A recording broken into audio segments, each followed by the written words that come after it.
Hello, we're Mini Moderns, and as I've just said, we both studied in Newcastle. I was at the Poly doing graphics, and Mark was at the university doing English. As you can tell, we're both Northern boys, and we've spent the whole of our lives being told not to show off. So it's nice to actually get a chance to do it. So without further ado, over to Mark. We are a homewares brand, and the way that we talk about our brand is we create pattern with a story. Essentially, we do now have a whole homewares offering, but everything that we do, everything that we design starts as a wallpaper. And what we're going to try to do this evening with you is share not only the story of our past 10 years, in fact further back than the past 10 years, because we're going to bore you with some of the how we got to the point where we created We have to say, we went through the slides earlier on, and we actually became a bit depressed, didn't we, when we started looking at our past life before we started Mini Moderns, and then our energy levels dropped. The good news is when we got to the new collection, we really perked up. Yeah, we did, didn't we? Yeah. So we want to talk to you about, kind of give you an overview of the past 10 years, give you a bit of an insight into how Mini Moderns came about, and also talk to you about the stories behind some of our prints. We like to design from a sort of conceptual point of view, which sounds a bit highfalutin, but really what I mean by that is that we always have an idea or a story or a concept behind all of our designs. And I think that's probably come from our background in branding, because branding is essentially all about telling stories and sort of myths and legends and so on. But things that interest us are, you know, our growing up in the 80s in the north, music, fashion, second-hand clothes before it was called vintage. Yeah, we're that old. We're second-hand. Literature and social history, and all of those things kind of feed into our work. So this is an opportunity to show off and to tell you some of those stories. So that gives you an idea of the kind of, in case any of you didn't know what, if anybody doesn't like that, leave now, because you're just going to see loads of that kind of thing. But that's our kind of style. We tend to be, people talk about us as mid-century inspired, which we can't ever really get away from, even though we don't want to be defined by that. But we do come back to that because our passion has always been, you know, in the 80s, one of the big things was that all the second-hand things that we were looking at were 50s and 60s. So that has really influenced us. That's a kind of collection of products, which Keith has swung past because he knows that he wants to get onto the slide that he's talking about. Talk about that a bit more then. That's a whole range of beautiful items. Keith, over to you. As Mark was sort of saying earlier on, like everything that we do is patterned with a story, and what we sort of did when we started to put our collections together was we actually did some newspapers which we sent out and we distributed at trade shows and things like that, which basically told the background of all of our patterns and sort of a bit of background information, and even in kind of the one on the right was kind of if you're coming to London, these are the things you could do, because that was part of a day trip collection. And so Mark's touched on the fact that all of our collections are they're very sort of heavily themed, and we kind of treat them, we pretend that we're pop stars, and we try and treat them like albums, so we kind of know which are the singles that we're going to release off the album, and then other things like that. So that will become apparent later on. So we kind of did these newspapers to get a real background of sort of our work, and then we've also then we were quite quick on sort of working with bloggers. Sort of now they're all growing up and making lots of money, aren't they? They don't want to feature us anymore. No. They were mad on us once, weren't they, Keith? I know, when they just graduated. And so we have quite a big following on sort of like Twitter and Instagram and sort of Pinterest. And the interesting thing about us is that, well, one of them is that we actually do all of our own social media, and which is quite rare for a brand to sort of do, because normally they have social media people doing you know, their Instagrams for them and doing their Facebook posts, but it's just basically us that do that. So if not like Trump, so it's kind of like if you see any that get deleted the next day, then you know that we've been drinking. So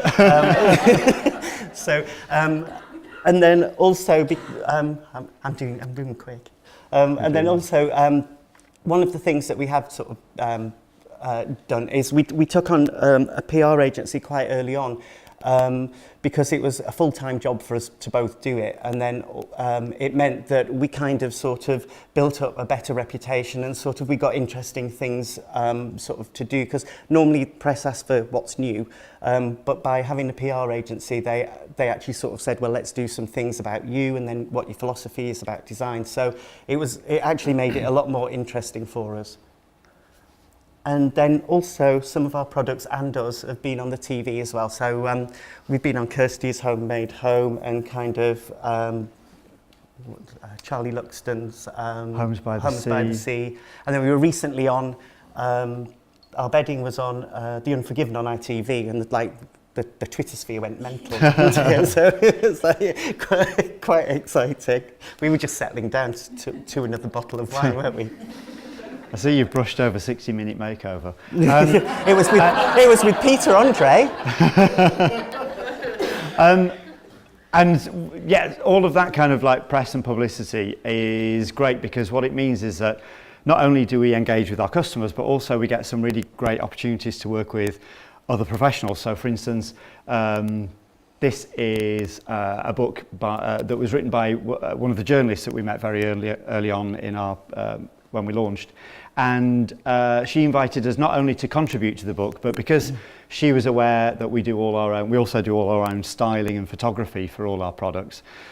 There's a kind of megalomania kind of theme. So and we pack the boxes. In all honesty, this isn't about like obsessive control. This is about budget, you know, because you just don't have the money to pay top stylists to come and do it. So you have to just get good at everything yourself. But this was a project, just as an example of one of those interesting things that you get invited to do there.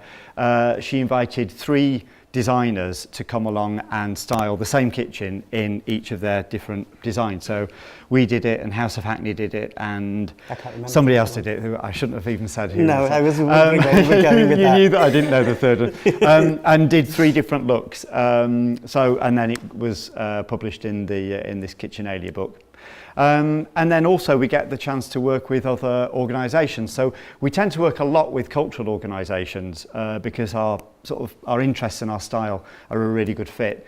The London Transport Museum has been, we've partnered with them on many occasions. This was a project on the left. That's a project that we did for 2014, which in London was Year of the Bus. And so we did a whole range we did about a dozen different designs, didn't we, which were put onto different kind of products.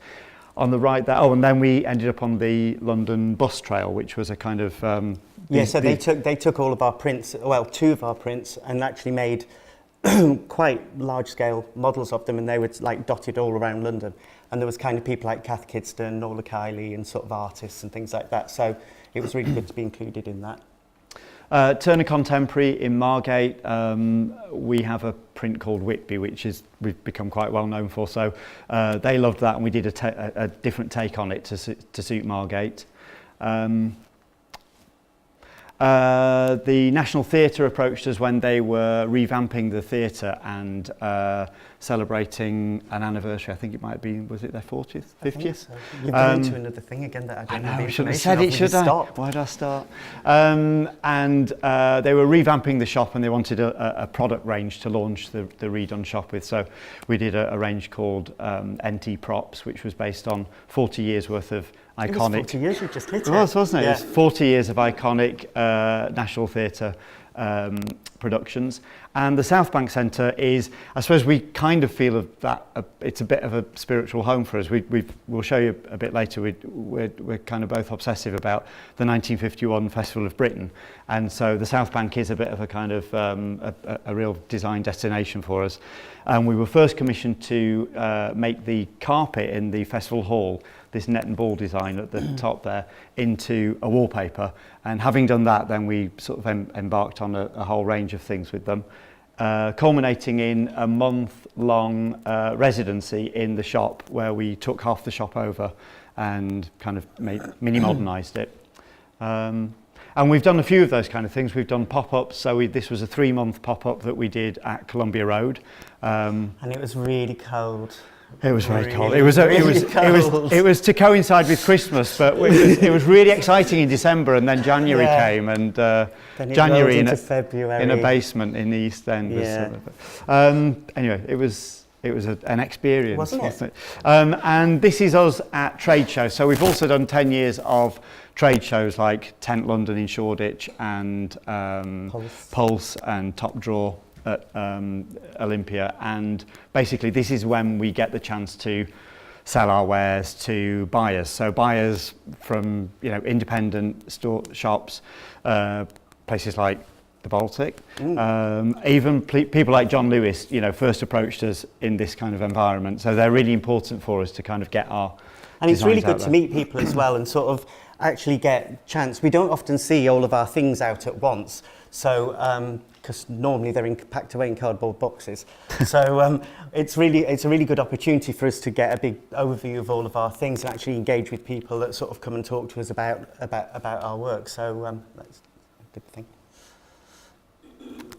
10 years. What's this? Oh yes, and then last year we celebrated our 10th anniversary, and we marked the occasion with everything just tied in really well. We were invited to do a month-long pop-up at the Jeffrey Museum of the Home, which is a great museum in the East End that tells a domestic social history. And so we did a month-long pop-up.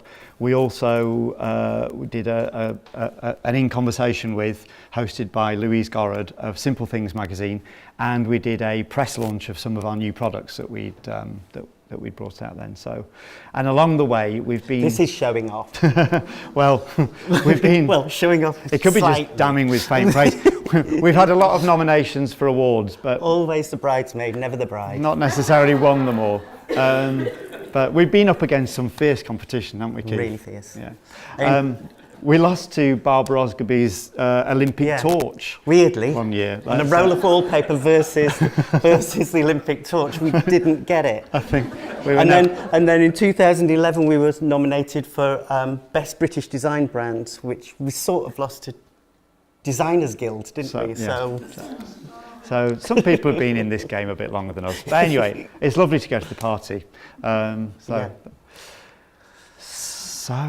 so how it all started. Basically, when I graduated from the Poly, my first job was at Pepe Jeans, and I did, I know what you're going to say, was at Pepe Jeans, and I sort of basically was responsible for doing swing tags and placement prints and kind of brochure work and art direction. So it kind of pushed me in a direction of sort of fashion, and then I moved on to work with Red or Dead and Dr. Martens, and basically there again I was sort of doing graphics, but also with a sort of fashion sort of twist to it. So I was doing repeat patterns and sort of placement prints again, and then another person that I worked with was Levi's, and which was very exciting because I came during the summer when they were sponsoring the Oasis tour, and that's all I did, and then I got another job.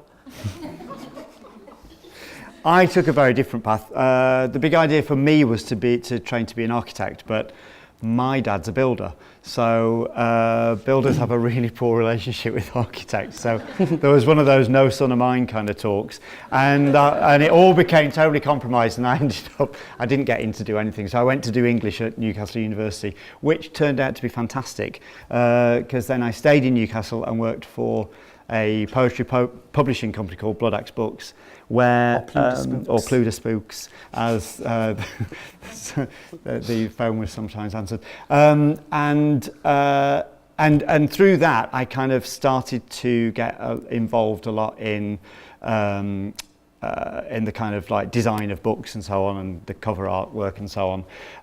I then worked in children's television for a while, and then probably the most interesting and relevant thing is I set up what is now a totally unknown brand called Hampshire and Dillon in the 90s as a designer maker with a friend that I met working in television, and we were both kind of in telly because by default, and we didn't really want to be in telly, and we were both interested in interiors, and so we started screen printing cushions, and we rented a studio in Hackney before anybody really knew Wanted to be wanted there. to be in Hackney, which is why we could afford to rent a studio in Hackney. And we were casting resin mirrors, and amazingly, we sent some postcards off to Heels and Harvey Nichols and Gallery Lafayette, and they bought them. And so we thought, well, this is amazing. This is now going to happen. We are now selling. And we sold for 3 years in these fabulous, glamorous places. And we were still sort of scraping Counting together pennies to go to Tesco at the end of the week. And we kind of said, okay, clearly there is something problematic in our business model. And not to mention the health. Exactly, I was casting resin and it wasn't doing me a lot of good.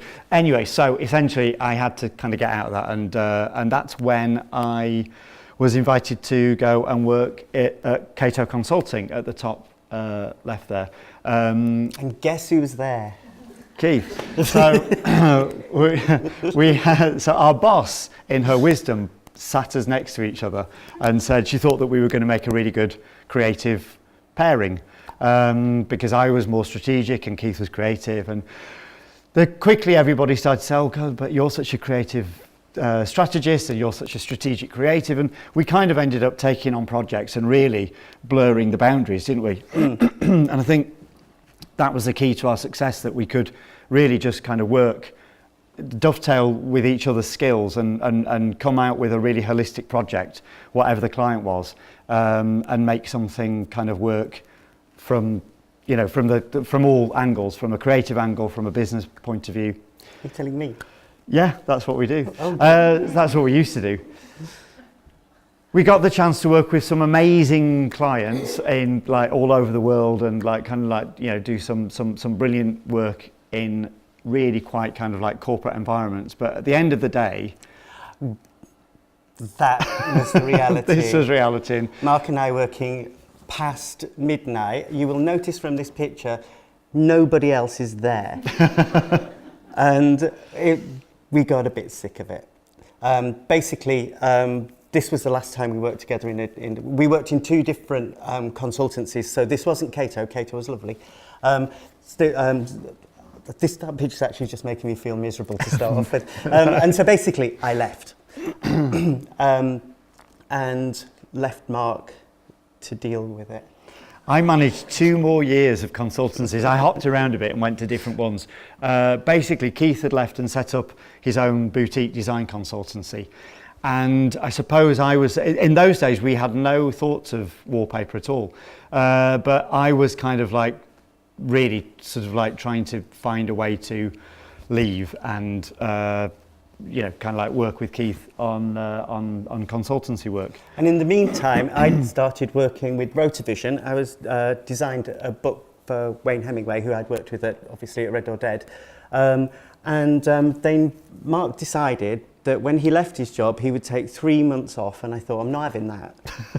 And so we were invited to go along and have lunch with the publishers from Rotavision, and they said oh, Keith, you should really do a book, because I designed all the book and everything. And they said, what do you do, Mark? And I went, he's a writer. That's that English degree, pesky English degree. And so basically that resulted in us doing a six book deal with Rotavision. And this kind of set the seeds for Mini Moderns, really, because basically, when we were working on these books, we were doing our own branding stuff during the day and having to work on these during the night. So basically, this series was called Communicating with Pattern, and it was about sort of pattern in the environment, the sort of philosophy behind people using patterns. And I know that we were talking about paternity. This collection of books is one of the things in the back of their books that they said they were really inspired by, which was really flattering because we got a really hideous review, didn't we, from Graphic Magazine once, so which still hurts us to this day. And so basically, and they were co-editioned in 10 different countries. And then this was a book about packaging. Which was really good because we kind of looked at sort of different demographic groups in it. And this was a book about choosing and using paper for great graphic design, which was supposed to be called the paper book, but the publisher said, it must have benefits in the title, so that's what it became. But the one thing that we did find about this was kind of we were researching lots of other people's work, and we were kind of thinking, well, we could do all of this, but we just didn't. We hadn't quite got to that level yet. So when we did start working, we started doing work with kind of packaging for sort of brands like Body Shop. We did quite a lot of cosmetics packaging. We redesigned and rebranded Sleek. This was a charity job. And Harrods Home Fragrancing, and this... Quad was a firm of architects and property developers, and we rebranded them. And startups, this was a gardening startup. We liked working with startups because they're really enthusiastic. They don't have any budget, but they're enthusiastic. I wondered when that was coming. This is the opposite. There was a lot of budget for this project, but this it was huge. Atrocious, wasn't it? Yeah. So this is a birdseed. I mean, the work's beautiful, but the client relationship was awful. This was lovely. This is we work with quite a lot of cultural institutions, and this is a lovely arts based place in Nottingham called Dance 4. Craft space based in Birmingham. And the other thing about Mark saying that, I've just remembered the opportunities that came up by sort of Beaming Moderns when we were sort of doing those things. We actually ended up in Birmingham doing a 2-hour DJ set, which we've never DJed before in our lives. We just turned up and they said, oh, get on the decks. And we were like, all of our name was like on all posters, wasn't it, around Birmingham. We were like, oh, what's going to happen? And they said, oh, well, we'll show you how to do it. And nobody turned up. And then the doors opened and Mark and I just pressed some buttons and didn't break for 2 hours, did we? Well, we avoided dead air. So yeah. We've worked with a lot of television companies, partly because of my television past. So this is a company that was set up by ex-controller of BBC Two, Jane Root. Sorry.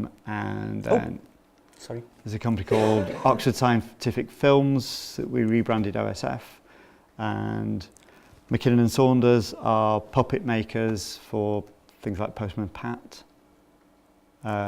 Photographers. See, you can see our energy levels are going now. But there are some nice things that happen. Yes, this is a lovely kind of like bringing together things, because this is a more recent project that we did because of Mini Moderns. So one of our retailers actually also had a whole sort of leisure business up in Moray. And she asked us to bring them all together under one cohesive brand, so that was a nice project. So wallpaper, how did we end up designing wallpaper? Because that is kind of what we're known for now, and that's what we live with and sort of dream about. And this was the first wallpaper that we designed. It wasn't a Mini Moderns wallpaper. It was commissioned by a design shop in London called Places and Spaces, and they specifically invited graphic design agencies and individuals to design a wallpaper. And this was pre-2006, wasn't it? Probably 2004 probably. And it was called Swallows, and it sort of was right at the beginning of the wallpaper renaissance, and somehow, well, not somehow because it's beautiful, managed to get into Elle Decoration, and Elle Decoration ran it for 9 consecutive months. We were in every. In fact, one of the people that we were working with at the time, I think the September issue came out, we weren't in, and she rang us up. We're not supposed to be in every week, every month, We weren't paying for it. And I suppose, the short thing is that we kind of got the bug, didn't we? Because that was a commission, and we weren't responsible for the production, and without another commission, we were never going to design another wallpaper. So, as we often do in our, if we can take control of a situation ourselves, we will. So we decided, okay, well, we'll design our own range of wallpaper. And this was our first collection. It's 4 wallpapers. We called it the Family Album, and we were really thinking about, we called it for design conscious families, didn't we? We wanted to kind of blur the boundaries between what is designed for a child and what is a design for an adult. They call it cross-generational. Cross-generational. Kids and kidults. Yeah. I'll throw some more words at you. And our first design in that collection was called Do You Live in a Town? And one of the things that you'll have noticed about me and Keith is that we've weirdly had a lot of shared experience. So we didn't know each other when we both were in Newcastle, but when we met each other at Cato Consulting, we kind of went through the past 15 years and realised that we'd gone through... We had similar friends. Similar friends. Mark went out on a Thursday night and I went out on a Tuesday. But we went out with the same people. To the same place. And this was an example of something else, because we both realised that we were both, as kids, we were both mad on Mary Mungo and Midge. And Mary Mungo and Midge was, for us, a real seminal piece of television, because our theory, because basically it was the first urban kids animation. I bet nobody else has been here and said their biggest influence is Mary Mungo and Midge, have they? And, Mary Mungo and Midge lived at the top of a 1960s high-rise block. Well, it's not even that high-rise, but it's quite sweet. But it's essentially a piece of modern architecture, and they had a large sunny playroom to play in, and that was because of this beautiful modernist building. And when we talked about it, we realised that probably started our love of modernist architecture and our kind of whole sort of interest in the built environment. And so, of course, what do? You design a wallpaper because you're passionate about it. So Do You Live in a Town is essentially a collection. It's a mishmash of different styles of architecture to kind of represent our love of the built environment. And that was AZDPT001. That's the first wallpaper. And also the other thing about it is that I've just remembered is one of the houses on this wallpaper is actually our brand house. So that's kind of gone through from our very first wallpaper right the way through what we do now. The second collection that we did was called Folk Rock.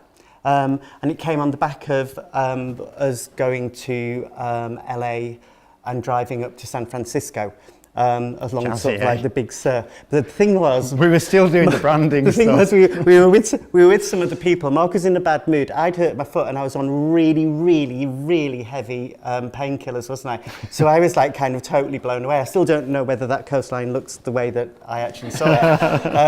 And then we got to San Francisco, and then basically, what we were sort of like doing at that time, we were actually formulating a new collection.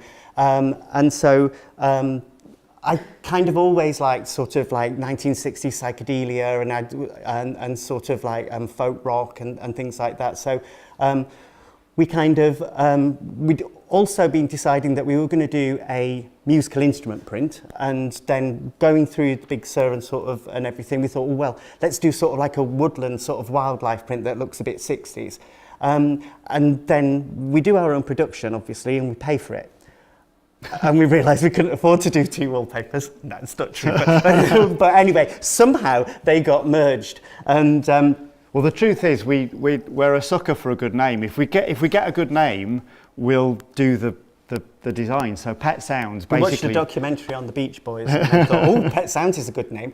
And basically, we sort of, I'd already done a tree that turned into a guitar, and then I kind of put it aside, and Mark said, I want to do wallpaper with a tree guitar on it. And I threw out there, I kind of said, I'm only doing it if I can put a bunch of flowers coming out of the top of a tuba, thinking that would be the most ridiculous thing to say. Mark went, oh yeah, I love that idea.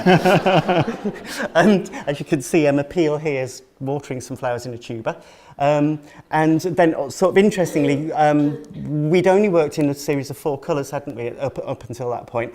And then Mark sort of spotted the opportunity to sort of introduce a new colour into the range. So we kind of called the colour Harvest Orange, which is sort of based on the Neil Young album.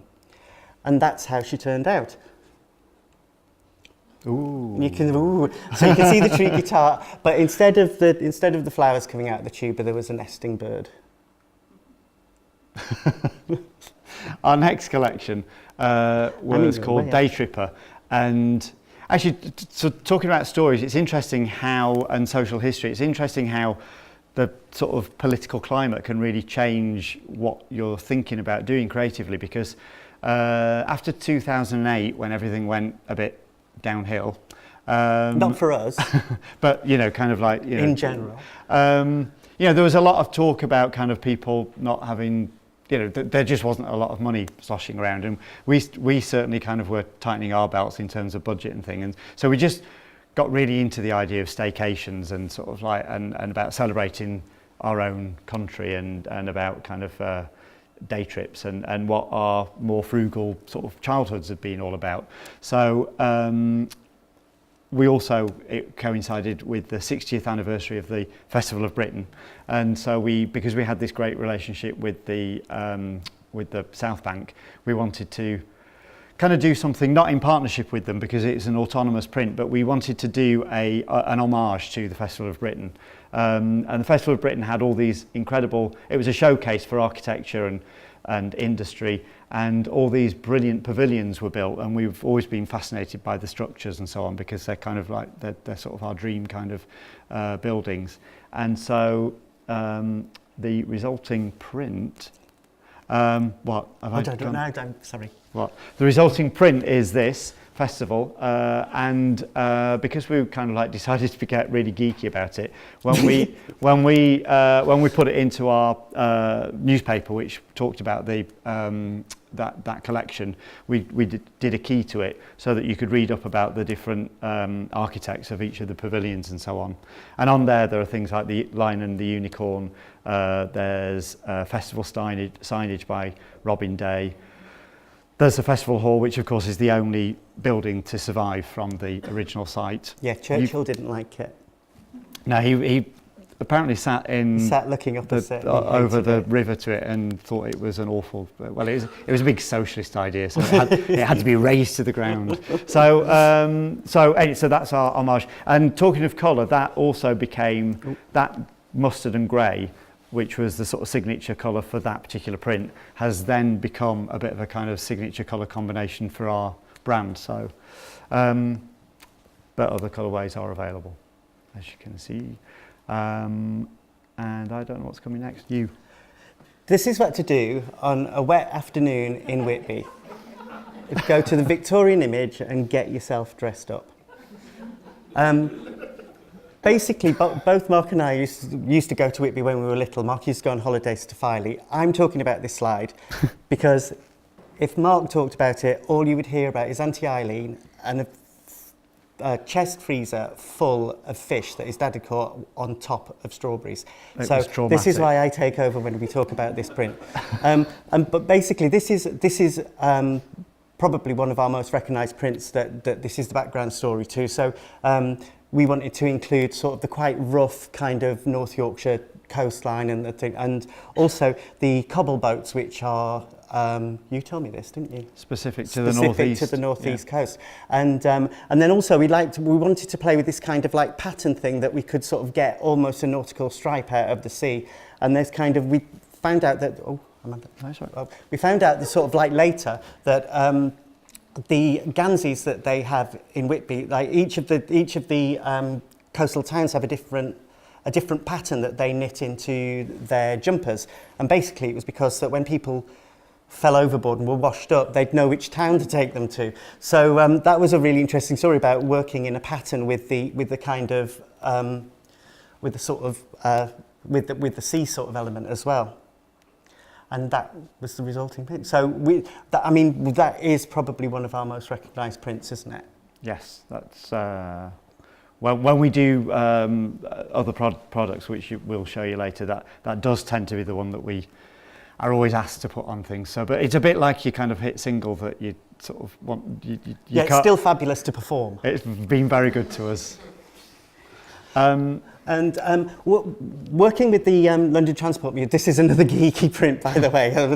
Hopefully there won't be any more geek prints. This was a print called Hold Tight, which we worked in collaboration with the London Transport Museum to do. We're actually official licence holders of the Transport for London roundel, which you have to be a licence holder to actually put it on anything. So we actually created a wallpaper out of our collection of vintage London bus tickets. So this was kind of a print that we did for that, and you can see the roundel is on there. And then also part of the 2014 sort of, this was the other print that was sort of used, and there we are with our lovely Charlotte, who is no longer our assistant, but in Trafalgar Square. She's not dead. She went to be a teacher. Okay, I'll just give you what we're halfway through. So. Right, quick then. Oh, sure. This is our fourth collection, and the Buddha of Suburbia, again, as you know, literature, music are really, really close to our hearts. Buddha of Suburbia is probably the novel by Hanif Qureshi.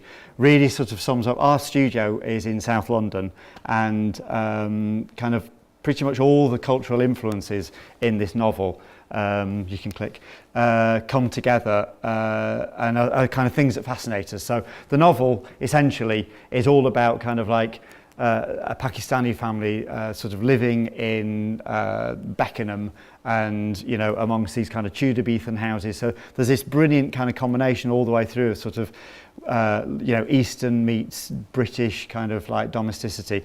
It's all about kind of like, you know, David Bowie goes through to punk. It's kind of we called it Bieber to bin bags, because it's kind of like charts this sort of like 1970s period that it's sort of the period where we were quite young, so it's really sort of our childhood, isn't it, that 70s era. So the kind of like key design from that is Paisley Crescent, and this kind of incorporates all elements. It's a really strong narrative design. One of the things that we really like to do, if we can, partly because we're geeky and partly because we've got nothing better to do, is kind of like, you know, incorporate as much sort of narrative and idea within a print as possible. So we took a traditional Paisley, and instead of purely decorative elements, we added in, you know, icons and illustrations. So there's the bicycle, which represents the bicycle of the protagonist in the novel. There are those Tudor Beethoven houses that are kind of so indicative of, like, you know, Bromley and Beckenham and those kind of leafy South London areas. There are you know, Indian chakras and trees to represent sort of leafy parklands. And so the whole thing kind of then comes together to be a really coherent thing. I want to just quickly tell a story. No, carry on. But the only downside of hiding pattern is that you end up with a review on John Lewis that says something along the lines of, "I was shocked when I received this to discover that within this design there are houses and so on. I wasn't sure about this, so I returned the item." So, you know, it just shows you like you can get a bit too clever, but. There was a massive picture of it, by the way, on the website where you could see all the details. And it did say in the write-up, this design has these... Anyway. It said, "This design pair like to hide banks inside them." Then somebody else felt really sorry for us, so they put, "I particularly liked the hidden elements within this." So for me, that was a bonus of the design. So we got something, a plus. Another thing that we like to do is take elements of previous designs and kind of rework them so that you get kind of complementary or sister designs to print. So Darjeeling is the sort of natural kind of sibling to Paisley Crescent, in that we took those large kind of like decorative Eastern motifs, and we were thinking about doing something because we wanted to evoke this kind of 70s era that the collection was all about. We wanted to think about the kitchens and wallpapers of our friends' houses when we were kids, and do a real sort of tessellated kind of you know, print. So Darjeeling was the result. And so when you put them side by side, you can see that there are kind of you know, common elements, but it's quite nice to end up with something that complements but is entirely in a different mood. This is what happens when you tell Charlotte to look for some pictures involving fashion, backgammon and the 70s. And that's what you get, as well as Tina Turner.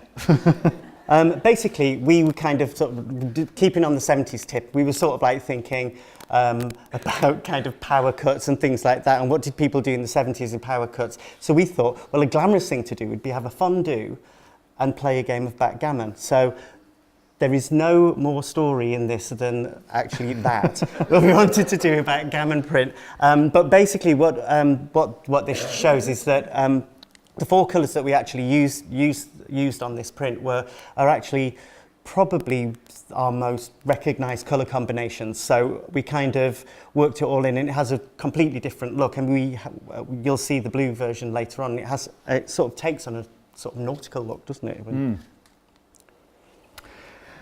And you're going to see it soon. Yes, 5th collection, and this picture is this photograph is taken in Dungeness, which is an area on the South Kent coast, which is essentially, well, this is what it looks like. It's a shingle. It's the largest area of shingle in Europe, and it's kind of almost like desert-like. And it's very flat with huge skies, and there are abandoned fishing boats, and there's like a century of history just laid out in front of you. And all of this is in the shadow of a nuclear power station. So as you can imagine, some people think it's kind of beguiling, and some people think it's terrifying, bleak and terrifying and run a mile. We have always been, for 20 years, we've been really obsessed with it and fascinated by it. It attracts a lot of photographers, artists. There are only 100 dwellings in Dungeness, and occasionally architects will kind of create a sort of bit of an architectural showpiece. So it's become a bit known for that. And the filmmaker Derek Jarman had a house there and created a garden which is still visited. So we kind of thought for our 5th collection that this would be a great sort of grounding, and we liked the idea of it, and we wanted to do something that was less urban and more kind of a bit more sort of a bit more rustic in nature. So the idea was that we would go to Dungeness and we would get inspiration for a new collection. Instead, we bought this. Our little house is a Victorian railway carriage which has been put on the beach since 1927, which you can see there. It was a bit unloved on the inside, and we spent a year and a half rewiring it, putting hot water tanks in, and sort of basically turning it into this. Good, nice response. So basically, we spent a lot of time doing that. We spent a lot of time at Dungeness, and this is the rest of the house. And as you can see, what I was saying about backgammon, it sort of takes on a nautical look there. But it was an interesting project for us because this is the first time that we've actually done an entire sort of building ourselves and actually done what Mark's, we mini modernised it. So we also use it for shoots for our own stuff, and then we also kind of showcase our sort of new products in there as well. And if anybody follows us on Instagram, you'll have seen loads of pictures of it. So obviously that was going to influence a sort of a wallpaper, and this is the result. So it's the first time that we kind of worked in a sort of thing in a kind of sort of toile de jouy sort of style. And these were some of the buildings that we kind of, they're either our friends' houses or different things that are still kicking around the beach. But to be honest, it's a bit of a time capsule in itself because there are a lot of sheds that fall down, and there's also a lot of houses that get redeveloped as well. So it's kind of captured a moment in time. And that's also, and the shoot that we did for that as well was shot in the house. I'm talking about Pluto, aren't I? I'll talk really quickly. No, don't. All right.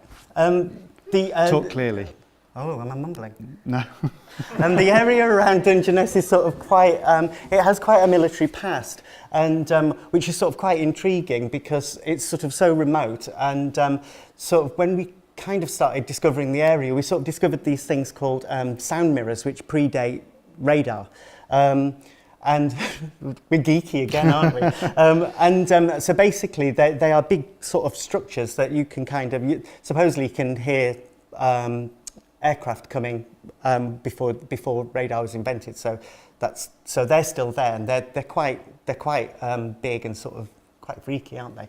And then we're also looking at sort of dazzle ships, which we'd sort of come across when we were writing the Communications with Patterns book. We were sort of looking at dazzle ships and sort of like camouflage and things like that. And then we discovered that at Dungeness itself, there was a thing called the Pluto line. which was pipeline under the ocean. And basically it was a line that went from Kent to France to sort of provide Fuel fuel to the for- Allied to forces. the Allied forces. So basically taking that all into our heads, we produced this. So which that is, means you have to do a wallpaper, doesn't yeah. it? Like, When you find out all of that, there's got to be a mind dump somewhere. So basically, this is a sort of an abstract which sort of takes on the sort of dazzle ships, and it's got sort of abstracts of the sound mirrors in there. And what we did was like put a metallic sort of line that's continuous that goes right the way through the wallpaper to sort of signify the Pluto line itself. And so we've talked a lot about pattern, but colour is also a really important part of what we do.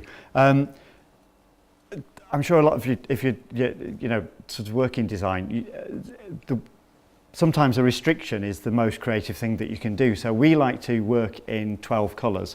And there's no economic reason for that, because one colour isn't any, any more expensive to do than others. But you'll have noticed through all those 5 collections that what sort of keeps them coherent and keeps them sort of a mini Moderns print is this kind of like slightly more restrictive use of colour. So along the lines, as we were saying, like some of the colours have become kind of like hero colours of ours. So mustard usually features in a collection, and some of the colours really sort of sum up a particular collection. So the Tangerine Dream colourway that we introduced was very much about the Budger of Suburbia collection. We introduced British Lichen, and that featured a lot in the slightly more rustic Hinterland collection. And again, that came from the collection of stamps. So for the bus tickets. Yeah, the bus tickets. Yeah, I mean, yeah. That's right. Good job I remembered. And so like what we find is that those 12 core colours, although we will add a colour per collection if it's kind of needed, but we like using those 12 core colours. And then that gave rise to the idea that we should really have a paint collection, which has proved more difficult than we would have expected. But the paint is essentially, the interesting thing about the paint was we found our paint manufacturer on Twitter, and he contacted us. He produces recycled paint, which is an amazing eco story. It's not recycled off the wall. They don't scrape it off the wall and re-liquefy it. You're not going to get home and then we've taken all your paint down. Basically, his paint and our paint is manufactured from all the half tins of discarded paint that you might take down to your local authority recycling centre. He arranges for all of that to be shipped to his warehouse, and then by eye he remixes it, so everything's batch mixed to our specific colours, and he adds fillers and optical brighteners and recycles the paint. So each tin of our paint diverts up to 1.5 tins from landfill or incineration. So it's a lovely story, and it's actually incredibly good quality paint as well. And that really ties in with our philosophy of wherever we can, we like to make in the UK. And we created this phase, Made in the UK by Nice People. And the nice people are our lovely partners in manufacture. It's not us. It's not us. It's like, so wherever possible, we like to champion British design and British manufacturing capabilities. So basically, this is a bit of a potted history of sort of everything that's gone before. So when we start to do kind of sort of different products that are not wallpaper, we kind of a good example of this is our bedding range, because basically we've taken patterns from our different collections over the years and sort of picked out the ones that we thought really summed us up as a brand. So you kind of get like bedding, and then that all goes across sort of cushions. And then we've just recently done sort of enamel kitchenware and ceramic ware. And then, as Mark was saying before, Whitby is so iconic for us that it forces itself to get a range of its own, doesn't it? It does. So Whitby enamelware, kitchen linens. We work with somebody who loves to see us in aprons. She's called Pam. And then Whitby obviously More got its own aprons. kitchen linens. And working with those few products that Keith was saying have been produced under license with partners who are real experts at what they do, and they allow us to broaden our collection and just get more reach and better sort of manufacturing standard. It also means that we can sometimes work in sectors that we wouldn't otherwise have the expertise to do. So one of the things that Keith and I love, and we've always had an ambition to do, is fragrance and home fragrance. And because we particularly felt that some of our designs would really suit kind of converting into fragrance. So working with a specialist licensed partner, we have just launched, about a year ago, launched a range of home fragrances. So we have 4 in the range. And again, talking about pattern with a story, this sort of created an extra element to a story, because now we were thinking about not only visual, but kind of, sensory, an olfactory element to. What? I know, I've been in consulting.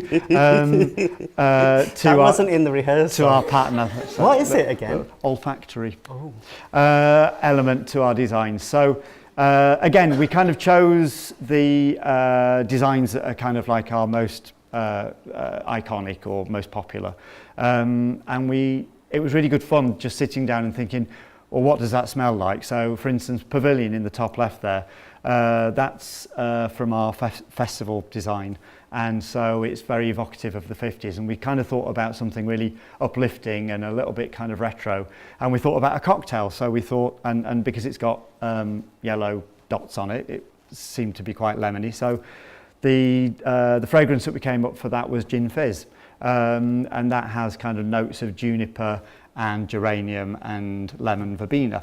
And the geranium actually makes it smell fizzy. It's quite odd.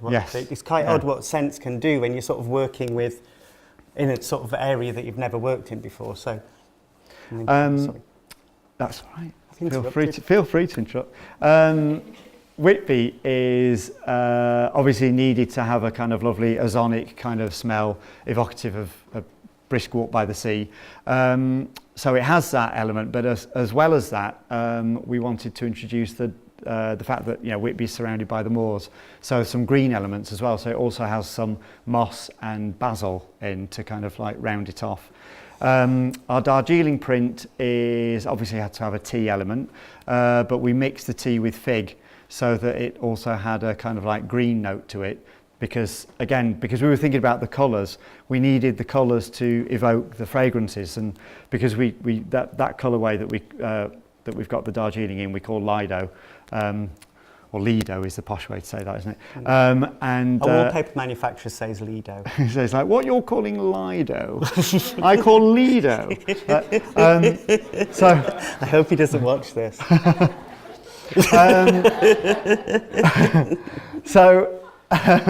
That had to have a sort of like a green kind of element, so the fig kind of rounded that off. And our Paisley Crescent had to be very Eastern, and we wanted it to be in our signature tangerine colourway. So we called that Eastern Orange Blossom, and it has notes of cardamom and what's that thing that Victoria doesn't like?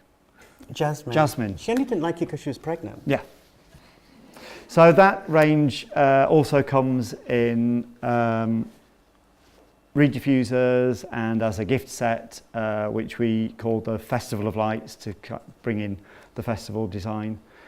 And we have some complimentary wash bags as well with that. And the thing about this, when we started working with the company KMI that do our wash bags, we kind of went in and did a presentation to them, and we thought, oh, we've pulled a blinder there, it looks really good. And we designed this zip pull. So we're really easily pleased. We've designed this zip pull, which was our little house logo in metal, and we kind of put it on all of the visuals.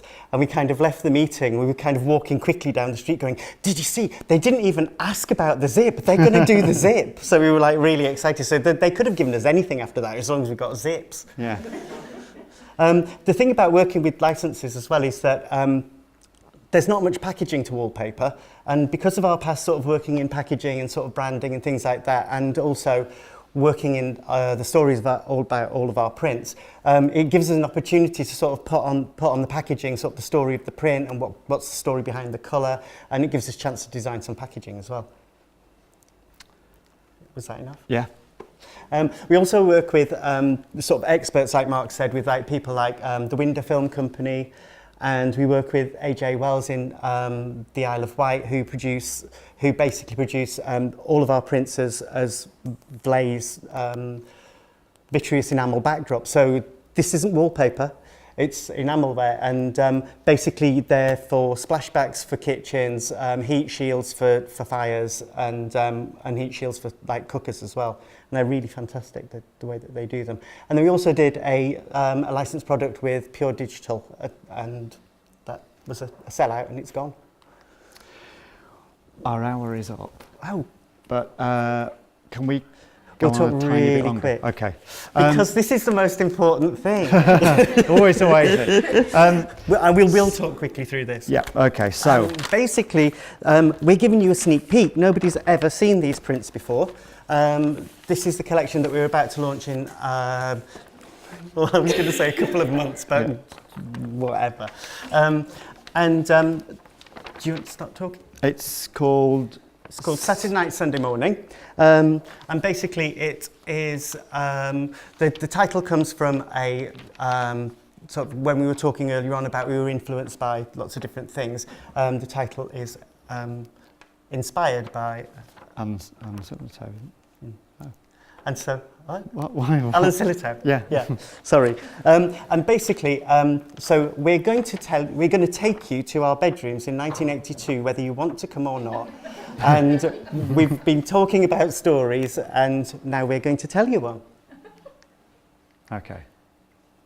Here's the mood board.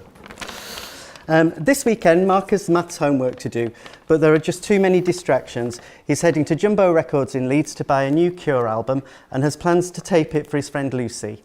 He also needs to alter a 1950 shirt he found last week at a jumble sale, and he still hasn't had a chance to read this week's smash hits yet. Keith has stuff to do too. He has band practice, and he still hasn't mastered the keyboard bit on a new song.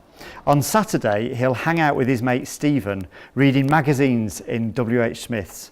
He also needs to get some new hair gel. This evening, he'll do some drawing in preparation for Monday's still life class.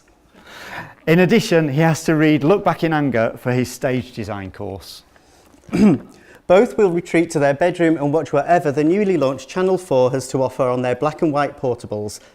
There's The Tube, the Brookside Omnibus, The Avengers, and some 1960s kitchen sink dramas on later, so it may be that the homework has to wait.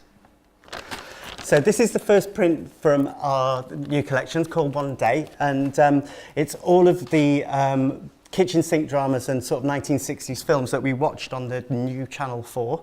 And they include like Georgie Girl and Look Back in Anger and I can't see Taste of Honey and L-Shaped Room, The Leather Boys and Kes. And this is the wallpaper that came from it. What we wanted to do was show the icons from each of the films and kind of put them in a sort of contained, sort of voyeuristic kind of thing. So you've got kind of the ironing board, for example, from Look Back in Anger, the poodle dog from Georgie Girl, and then the window from Billy Liar, and the goldfish from Georgie Girl, and and the guitar from Poor Cow by Nell Dunn. Move on. And the funny thing about this is that what we've tried to show in this is that we've done all the scenes that are happening in black and white because we saw them on a black and white portable, and we saw the films recently and realised that most of them were in colour, but we actually had seen them on a black and white portable, so we kept that with it because it was in spirit with the print. Right, we've got 1 minute per thing now. Right. So remember, I was hoping to be an architect, so I actually was really good at maths. This is inspired by my maths homework, which graph paper was also in the 80s the sort of height of sophistication. If anybody had graph paper wallpaper, they were cool. It was like, I know they would have it in red, but it was really what you wanted. So we thought, well, when you grow up and you a wallpaper designer yourself, you can do what you want. So now we've designed our own graph paper wallpaper, and the one on the right is really authentic because it is actually in that kind of pink and green that just happened to be our pale verdigris that we have in our collection. Absolutely matched proper graph paper. So and it still remains blank. yeah. So. This is like a print called Metroland, which did a journey from Paisley Crescent into being on our enamelware, which then moved back into being a wallpaper. And we kind of wanted to sort of, because it's called Saturday Night, Sunday Morning, our collection, we really wanted to do a Sunday morning in suburbia print. So this was the result. And as you know, we've already said about we're mad on music, and we did a print a long time ago called C60, which was based on tape cassettes, and we always wanted to do something that was kind of like a sister print to that.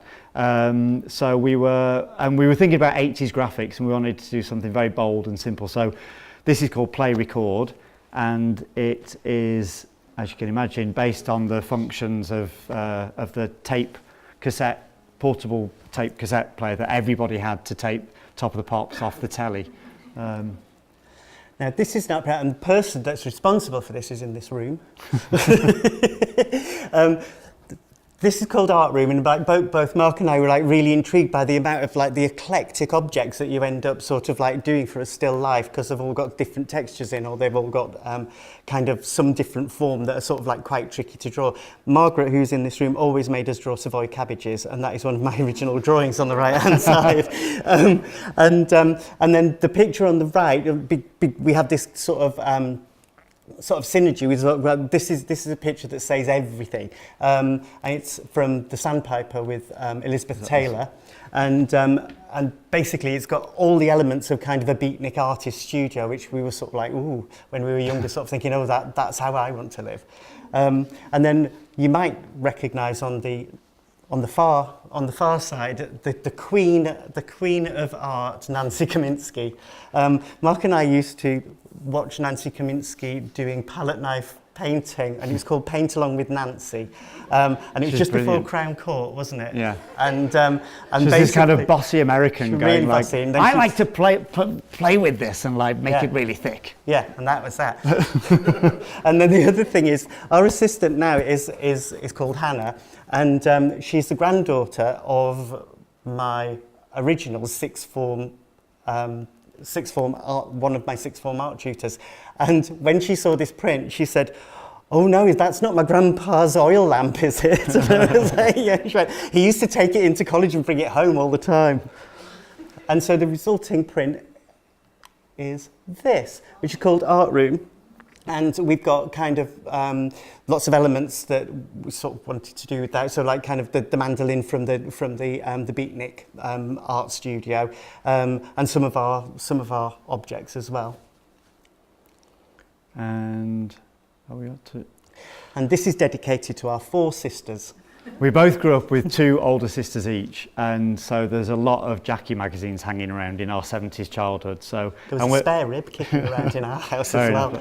But essentially, we both love pop art, and this is kind of like our kind of mashup of pop art and Jackie magazine. So it's a true romance, and there's a real narrative that runs through it. It's all about a girl who's meeting her soon-to-be boyfriend, but she misses the bus and they miss the film, and but true romance flourishes in the end. And as it always does. And this is all about us watching Coronation Street as kids. So we were thinking about the opening credits of Coronation Street and that kind of roofscape with all those TV aerials, and so we did an abstract design of TV aerials, and this is, we just need to move on to the end. I'm going to the end. Yeah. No, I mean, just right. I mean, okay. just move. Okay. This is a print that we've been doing for quite a while, called Starling. We wanted to sort of have a bit of an go full circle and sort of have a bit of a feel of kind of our Swallows print, which we'd sort of originally done. But then we wanted to sort of bring in a sort of element of nighttime to it as well, because of the collection being Saturday night, Sunday morning. So we've kind of done it so that all the birds kind of are in star constellations, and 2 of which are star signs. And that comes in 2 colours. And incidentally, that's one of Mark's mirrors that he did with Hampshire and Dillon in the 90s. So everything comes in handy. This is the sort of one of the final prints in our collection. This is quite a personal print. It's called Moordale, brackets, the space between us, because that's a good song title. And basically, it's all about the distance between where Mark grew up in West Yorkshire. in West Yorkshire, and where I grew up in Gisborough. And obviously, I grew up in the North Yorkshire Moors, and Mark grew up sort of near closer in to the Yorkshire Dales. So that's why it's called Moordale. And so we've sort of included a lot of things, so like roseberry topping and the cow and calf. And those are the trees from Cleveland College of Art. This is how we start work. And then Mark will say, can we make it look like Habitat 1971? And then this happens. And weirdly, the town in the middle is equidistant to Gisborough and sort of where your parents are, aren't they? And it's a town called Helmsley, and neither of us have ever been. So Well, it looks lovely, doesn't it? yeah. And then you can see roseberry topping as well, and the cow and calf as well from the Dales. And that's the end. Thank you for being so patient. Thank you. That really did go over.